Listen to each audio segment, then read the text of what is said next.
সত্যি কি অপরূপ সৌন্দর্য, দেখে যেন মন প্রাণ মুগ্ধ হয়ে যায়। কখনো মনে হয় এভাবেই পাখিদের মতো যেন দুই ডানা মেলে আকাশে অসীম সীমানায় উড়ে বেড়ায়। কিন্তু কি বলো, এখন আমরা হয়ে গিয়েছি ডানা কাটা বদ্ধ পড়ি। কি বলো তো, সংসার সামলাতে সামলাতে এইসব খামখেয়ালিপনা কোথায় যে চলে গিয়েছে।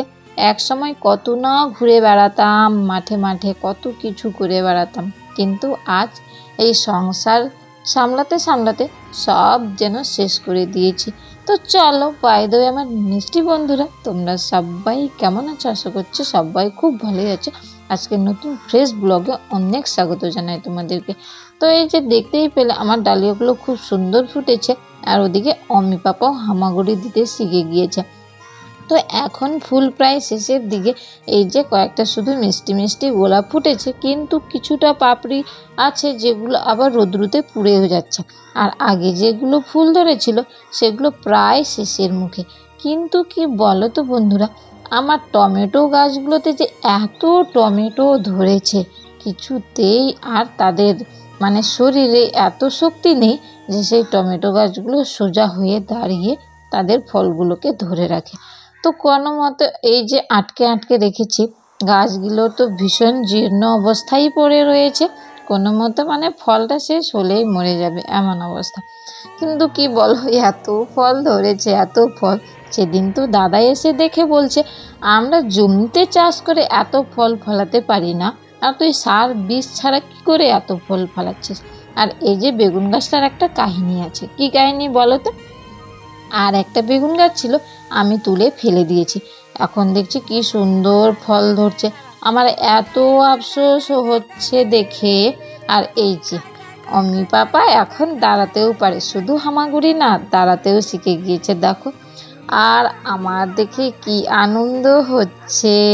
কি বলো তো, বাচ্চা যখন প্রথম প্রথম দাঁড়াতে আর হাঁটতে পারে, কেউ খুশি হোক না হোক, মায়েদের যে এত আনন্দ হয়, তার সঙ্গে সঙ্গে ভীষণ কষ্টও হয়। কেন তো বল বন্ধুরা, বুঝতেই পারছো, কারণ এখন গুটি গুটি পায়ে কোথায় যে রওনা দেবে, আর তাকে আটকাতে আটকাতে মায়েদের জীবন শেষ। তো তারপরে যে এটা আগের দিনের ভিডিও ছিল, আর এটা হলো পরের দিনের ভিডিও। এই যে ওঠো ওঠো নন্দলান বলে তাকে গান শুনিয়ে শুনিয়ে খাওয়াতে হচ্ছে। আর এদিকে মাও চলে এসেছে, এই যে দেখতেই পাচ্ছ, আমিও রেডি হয়ে গিয়েছি। তো এখন যাব শ্বশুর বাড়িতে, তাই আমি নাচানাচি করছিলাম। তুমি কি কি খেয়ে এসেছো দিদিনের বাড়ি থেকে? তুমি তো দিদিনের বাড়ি ঘুরে আসছো, এখন দাদুর বাড়ি আর যেতে হবে না? যাতে হবে, পড়ে যাবে। চলো তাড়াতাড়ি করে দেওয়া থিয়া ওখানে গিরবে। চলো চলো চলো চলো চলো। কালকে দাদা বৌদি এসেছিল ভাস্তিকে ডাক্তার দেখানোর জন্য, তাই মেয়েকে নিয়ে গিয়েছিল, কারণ মেয়ে প্রচণ্ড বায়না ধরেছিল যে মামার বাড়ি যাব।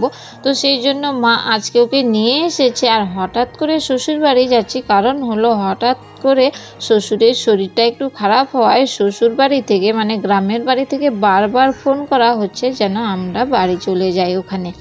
আমার শ্বশুরমশাই আমাদেরকে দেখতে যাচ্ছে। তো তোমাদের দাদাভাই আমাদেরকে ছেড়ে চলে গিয়েছে, কারণ ও বলল যেহেতু মেয়ের স্কুল হচ্ছে আর ও যাবে বাইকে, আর আমাদের এখান থেকে শ্বশুর বাড়ি গ্রামের বাড়ি অনেকটাই দূরে। আর এই যে ব্যাগটা দেখতে পাচ্ছ, এবার জায়বুর সঙ্গে আসার সময় কেমন করে যে বাইকে ঘাসা লেগে ছিঁড়ে গিয়েছে।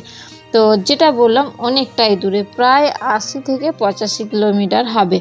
তাই এত দূর গাড়ি চেঞ্জ করতে হয় বারবার করে। একটা যদি টানা গাড়ি হতো তাহলেও একটা সুবিধা ছিল, কিন্তু প্রায় 3 বার গাড়ি চেঞ্জ করতে হয়। আর এই দুটো বাচ্চা নিয়ে আবার এত ঠান্ডায় এত জিনিসপত্র নিয়ে, ব্যাগ দেখতেই পাচ্ছ কতগুলো হয়ে গিয়েছে, নিয়ে একা আমার পক্ষে যাওয়া সম্ভব না। তাই মাকে বলাতে মা বলল চল, আমিও তো অনেক দিন ধরে যাইনি, তো শ্বশুরমশাইকে দেখেও আসবো। তো তাই এই যে দুজনে মিলে, মেয়ে আর ছেলে সবাই মিলে বেরিয়ে পড়েছি। আর সোজা চলে এসেছি এই যে বাস স্ট্যান্ডে, বাস ধরেই নিয়েছি বালুরঘাটের বুনিয়াদপুর থেকে। আর অমি পাপা যেহেতু বাড়িতেই ঘুমিয়েছে, আর কিছুতেই ওর ঘুম পাচ্ছে না, যদিও বা গোটা রাস্তাটাতে বিরক্ত করেনি, কিন্তু টুকটুক করে বসে বসে খেলতে খেলতে পৌঁছে গিয়েছে। তো তো চলো এখন কি তাড়াতাড়ি করে যাওয়া যাক, কারণ রাস্তাটাও অনেক দূর আর আমরা বেরও হয়েছি একটু দেরি করে। তো চলো তাড়াতাড়ি করে যাওয়া যাক।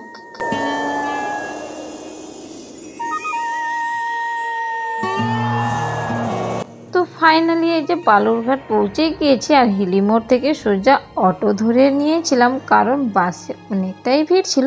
তো আর চিন্তা করলাম যে বাচ্চা নিয়ে ওই বাসে আর যাওয়া যাবে না। তো চলো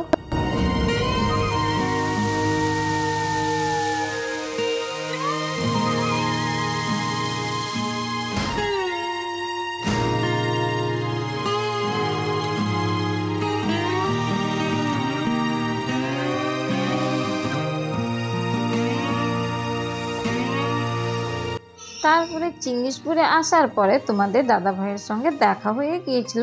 তো ওকে বললাম তাহলে মিষ্টি টিষ্টি নিয়ে দাও সব কিছু। আর কি বলো তো, মানে বাবাকে দেখে কিছুতেই আর মেয়ে আমাদের সঙ্গে আসলো না। এই যে দেখতে পাচ্ছ মেয়ে কার সঙ্গে এসেছে, পাপার সঙ্গে। তো তারপরে এই যে মায়ের কি হয়েছিল এখানে, মানে এমন বাসের সিটটাতে নোংরা ছিল, বমি টমি ছিল নাকি জানি না, তো গোটা কাপড়ে লেগে গিয়েছিল। তাই মাসি শাশুড়ির বাড়িতে ধুয়ে নিয়েছে। আর মাসি শাশুড়ির বাড়ি থেকে সোজা এই যে এই পথে একটু হাঁটা দিতে হয়, বেশ কিছুটা দূরেই আছে।